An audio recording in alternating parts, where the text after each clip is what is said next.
By ZeroResSacramento.com. Let's go ahead and check in now with Dan in Sonoma. Hey, Dan, what's up? Well, Sean, as I have said for many, many years... What have you said? The media is the enemy of the people.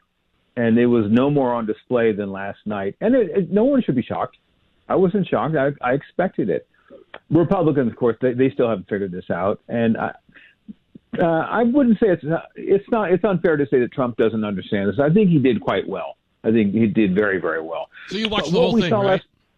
I watched most of it. I recorded it because I was teaching last night, and then I fast forwarded through some of it, but I got the majority of it. What we saw last night wasn't just bias; it was high treason by the media. The media knows exactly what's going on. The media knows what the left is up to, and they're aiding and abetting him. That's treason. That's all there is to it. Now, Trump, as I said, did just fine. He missed some opportunities, but overall his message was pretty damn solid. And he was, I don't know if you caught, I know you didn't watch it, but as he's relaying information regarding foreign policy and other elements of his presidency, he was educating Kamala Harris on the fly because she had that look like, what's he talking about? I wasn't aware of this. Here's what Kamala's trying to do. She's been the vice president for almost 4 years. How could she not be aware of it? She's been the vice president, and Biden has been the president, but these are all puppets. And then what she's doing is she doesn't have to actually study and understand foreign policy or matters of the economy. She's going to do what Biden did. Biden is not in charge. He never has been. Other people have been running the show. She simply has to fake her way in, according to her, and then just ride along that same train. One of the missed opportunities I did see with Donald Trump, though, was what climate change came up, of course. And he could have quoted that story from California Globe about a month ago, where 1,500 actual, real climate scientists sent a letter to the California legislature and Democrat Party saying there's no climate emergency. There isn't. Come on, you can't beat that. No one can stop that. And even the ABC moderators would have nothing to say about that sort of thing. But no matter what, Trump's performance, and I think it was solid. I think it was very solid. Don't underestimate it. But no, even if he made minor mistakes or minor missed opportunities, his closing statement nailed it. He said, in essence, I'm paraphrasing, for all the promises that Kamala Harris is making, she had 3.5 years to implement them. What the hell was she doing those 3.5 years? That landed the plane. No question about it. No one can argue that. So again, and we're going to forget about this debate by tomorrow. So don't put too much stock into it, but he did just fine. Well, if she does some of the things she said she's going to do, we're going to be in for big trouble if she gets in there. That's certainly true. And we have a weak Republican Party. And again, if they somehow keep the House, I have zero confidence in Mike Johnson. I just do. It doesn't get any worse than this. I mean, how can you not win when you have a Democrat Party that has gone full communist? I don't understand that. Hey, one other thing I want to talk about too that's very, very serious, and it's Baseball? September 11th today. Oh, it is.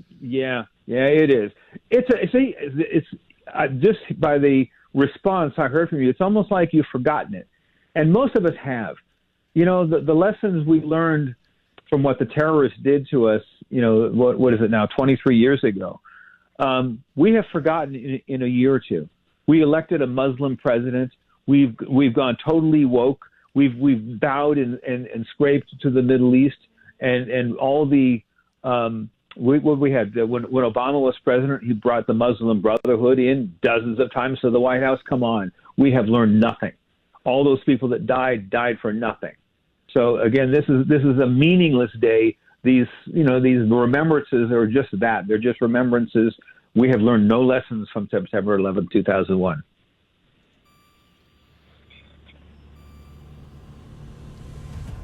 Well, Dan. And Sean's on the floor. No. Get up, Sean. Get up. You can make it. No. I was just pondering how Obama got into the White House. That was the end of the country right there when we let him in. That was the beginning of the end, definitely. But the timing had to be right, though.